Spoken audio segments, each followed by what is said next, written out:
A big win for MAGA and a big loss for the squad after yesterday's primaries. The FDA is now telling a major baker to stop putting allergens on their food, and a class action lawsuit against the NFL Sunday ticket is underway. Hey, I'm Shannon Curtis, a journalist and a news anchor. Those are the three stories I'm going to tell you about today as you have your cup of coffee and I get ready to anchor the news. So, number one this morning, yesterday's primaries told us a lot about the November election, and it was a big loss for the squad, but a big win for MAGA.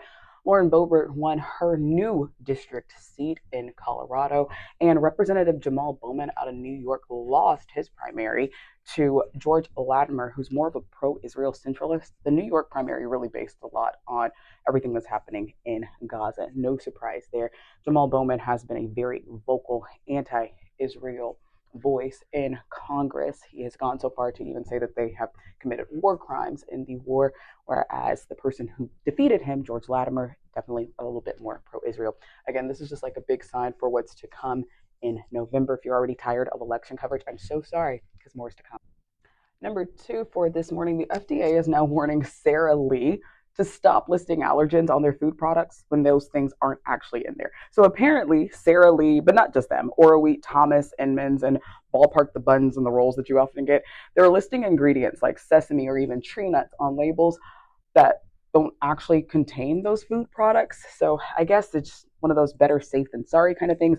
But the FDA is like, hey, knock it off. Your foods actually don't contain these products, so you don't really need to be warning people about them. And number three, this one's one of my favorites. For anyone who's a football fan, closing arguments begin today in the class action lawsuit against NFL Sunday Ticket. Now, a group of people were actually suing the NFL because of how they're doing their Sunday Ticket, or how they were essentially charging a whole lot of money for people to view out of market games when the NFL had already had a television contract in place with things like CBS and Fox.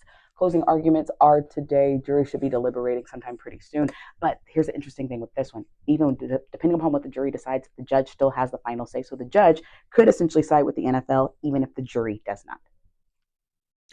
All right, that's all for today's coffee chat. I have to run and go do some news, and you've got to finish up your coffee. Please like and follow if you enjoy your coffee chat content. I'll see you back here tomorrow.